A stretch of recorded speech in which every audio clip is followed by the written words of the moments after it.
সম্মানিত ভিউয়ার্স, আসসালামু আলাইকুম।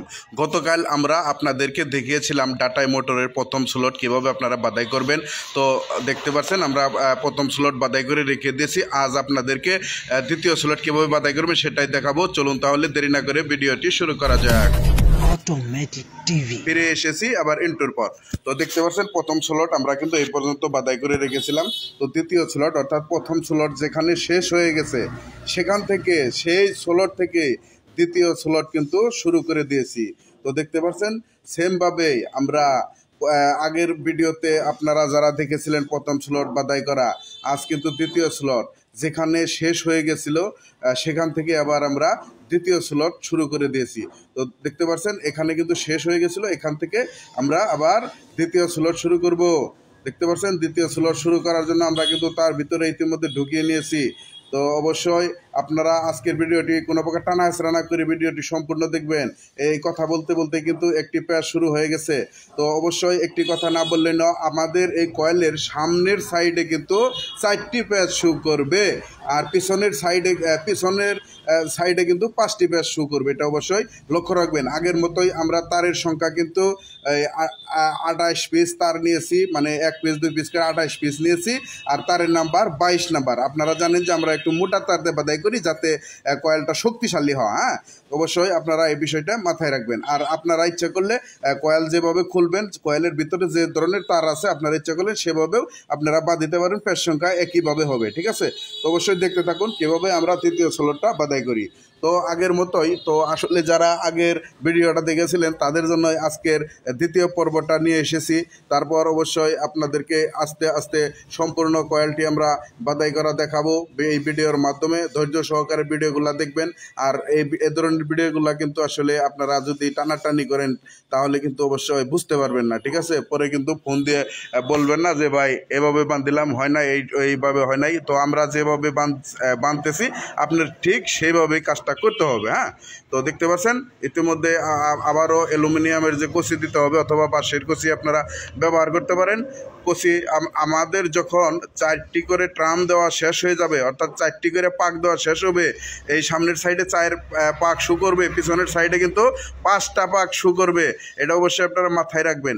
অলরেডি কিন্তু এই পাশে যখন আপনি 4টা পাক দেবেন, পিছনের সাইডে কিন্তু 5টা পাক হয়ে যাবে। হ্যাঁ, তো দেখতে পাচ্ছেন আবারও আমরা যে ফাইবার রয়েছে সেই ফাইবারগুলো ঢুকিয়ে নেবেন আপনারা এইভাবে, আমরাও ঢুকিয়ে নিচ্ছি।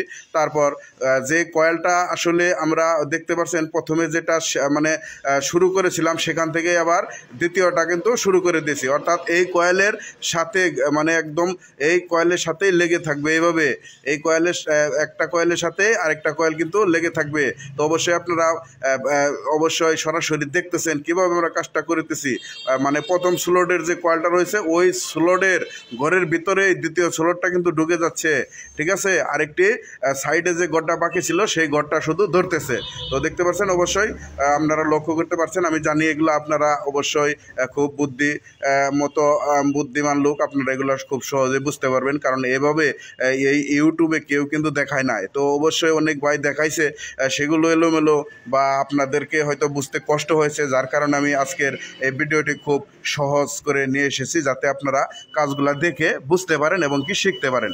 আসলে যদি আপনারা না বুঝতে পারেন, না শিখতে পারেন, তাহলে আমাদের ভিডিও দেওয়ার কোনো মানে হয় না। অর্থাৎ আমরা ভিডিও দিয়ে কোনো লাভই নাই, কারণ আপনি তো শিখতে পারলেন, আপনি তো বুঝতে পারলেন না। যার কারণে আমরা খুব একদম ইজিতে ভিডিওগুলো দেওয়ার চেষ্টা করি। তো সেমভাবে কিন্তু গতকাল আমরা প্রথম স্লটের 4টি কয়েল একটি করে স্লট বাদ দিয়ে বেঁধেছিলাম। এটাও কিন্তু আমরা সেম একটি করে বাদ দিব। সেই ক্ষেত্রে আমাদের একটা কয়েল আরেকটা কয়েলের সাথে লেগে যাবে। তো দ্বিতীয়টা কিন্তু আমাদের আপনারা একটু টান টুন দিয়ে, কেঁচা কুচে দিয়ে, এদিকে টান টুন দিয়ে একটু এক পিস করে টান দিয়ে জায়গাটা একটু ভিতরে করে নেবেন। ঠিক আছে, অনেক সময় ঢুকাইতে গেলে আপনার হয়তো কষ্ট হতে পারে, যার কারণে আপনি প্রতিটা প্যাচ যখন দিবেন তখন অবশ্যই সুন্দর করে একটু ঝাঁকি ঝুঁকি দিয়ে, একটু টান টুন দিয়ে, এদিক ওদিক করে অবশ্যই আপনি জায়গাটা করে নেবেন। আজকের ভিডিওটা খুব অসাধারণ হতে চলেছে। আবারও আমাদের একটি কয়েল বাঁধা শেষ হয়ে গেছে। পরের স্লটে বাঁধার জন্য অবশ্যই আমাদের ফাইবার ঢুকিয়ে নিতে হবে। আমরা একইভাবে কাজটা সেমভাবে করব। যে স্লটটা শেষ হয়েছিল আগের প্রথম রাউন্ডে, দ্বিতীয় রাউন্ডে আমরা কি করব, সেই স্লট থেকেই শুরু করব। দেখতে পাচ্ছেন আমরা কিন্তু সেভাবেই সেই স্লট থেকেই শুরু করে দিয়েছি। দেখতে পাচ্ছেন খুব সুন্দর দেখা যাচ্ছে কিন্তু কয়েলটা। তো আমাদের কয়েলটা আজকের কিন্তু খুব অসাধারণ লাগতেছে। তো আপনারা অবশ্যই কমেন্টে জানাবেন কোনো যদি কথার মধ্যে ভুল ত্রুটি করে থাকি বা আপনাদের বোঝার মধ্যে যদি ভুল ত্রুটি হয়ে থাকে অবশ্যই কমেন্টের মাধ্যমে আপনারা জানাতে পারেন। আমরা সেগুলা অবশ্যই সমাধান করার চেষ্টা করব। দেখতে পাচ্ছেন আমরা প্রত্যেকটা আমাদের স্লটের জন্য 4টি করে পেঁয়াজ আমরা দিব, গুনে গুনে 4টি করে পেঁয়াজ দিব। কিন্তু সামনের সাইডে আমাদের 4টি পেঁয়াজ আমরা যদি গুনি, অলরেডি পিছনের সাইডে 5টা পাক সংখ্যা হয়ে যাবে। আমাদের সামনের সাইডে যখন 4টা সামনের সাইডে যখন 4টে পাক সংখ্যা হবে, পিছনের সাইডে অলরেডি 5 পিস পাক সংখ্যা হয়ে যাবে। তো অবশ্যই আমরা কত নাম্বার তার নিয়েছিলাম, 22 নাম্বার তার নিয়েছিলাম।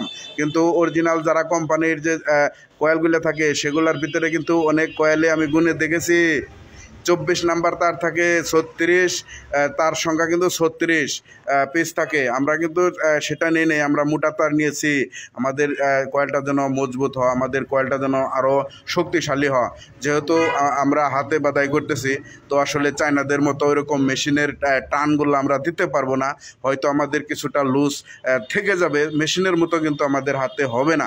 তারপরেও যেন আমরা মোটা তারগুলা দিয়েছি এই কারণে, যাতে আমাদের তার গুলা মোটা থাকে, আমাদের কয়েলটা সহজে নষ্ট না হয়। কমপক্ষে আপনারা ইচ্ছা করলে এই ধরনের কয়েলগুলো 1 বছর আপনি গ্যারান্টি দিয়ে কিন্তু বেচতে পারবেন, যদি আপনি টান টুন দিয়ে কাজটা করেন, তারপর বার্নিশ করে দিয়ে আপনার কয়েলটা হার্ড করে দেন, তাহলে কিন্তু সহজে আপনার কয়েলটা নষ্ট হবে না। তো দেখতে পাচ্ছেন ইতিমধ্যে আমাদের কিন্তু কাজ প্রায় মোটামুটি একটা পর্যায়ে এসে পড়েছে। তো দেখতে পাচ্ছেন সেমভাবেই আপনারা এইভাবে ঢুকাবেন। ঢুকানোর পর অবশ্যই আপনাদের যে খিলটা দিবেন, ঠিক আছে, খিলটা অবশ্যই বাঁশের কচিও আপনি দিতে পারেন। আমরা অ্যালুমিনিয়ামের কচি দিয়েছি, তো আপনারা ইচ্ছা করলে বাঁশের একটা বানিয়ে দিতে পারেন। তো অবশ্যই পাতলা করে দিবেন, মানে অর্থাৎ আপনার যে বডির যে লোহাটা রয়েছে সেই লোহার সাথে যেন সলডের কোনো তারগুলা যেন সংযুক্ত না হয়, ঠিক আছে। আর অবশ্যই পেছানোর সময় এই তারগুলা পেছানোর সময় ধীরে স্থিরে একটু মাথা ঠান্ডা রেখে কাজগুলা করবেন, কোনো তার যেন ছিঁড়ে না যায়। ছিঁড়ে গেলে আবার আমাদের জোড়া দেওয়া লাগতে পারে। তো দেখতে পাচ্ছেন আমরা কিন্তু সতর্কভাবে আপনারা কাজগুলা করবেন। টান দিতে হবে কিন্তু খুব কইসা টান দিতে হবে। এভাবে দেখেন আমরা কিভাবে টান দিতেছি, খুব কইসা টান দিতে হবে, না হলে কিন্তু ঢুকাইতে পারবেন না তার।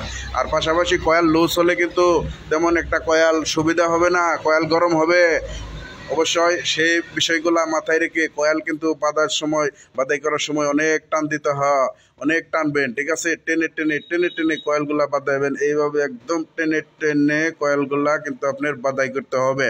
তো দেখতে পাচ্ছেন ইতিমধ্যে কথা বলতে বলতে কিন্তু আমাদের কয়েলটা একটা পর্যায়ে এসে গেছে। তো আমাদের দ্বিতীয় স্লটের কাজটা যখন শেষ হয়ে যাবে, তারপর আমরা এটাকে কেটে দিব। তো ইতিমধ্যে আমরা 2টি সার্ভিসিং তার পেয়ে গেছি, আর 2টি জিরো নিউট্রাল 2টি তার। তো অবশ্যই আমরা আজকের কয়েলটা বাঁধার পর এমন দেখাচ্ছে, তো কয়েলটার অবশ্যই উপরের পাশে এরকম দেখাবে। তো অবশ্যই দ্বিতীয় পার্ট আজ দেখলাম, তৃতীয়টা দেখার জন্য চ্যানেলটা সাবস্ক্রাইব করে সাথে থাকুন। দেখা হবে নতুন কোনো ভিডিওতে।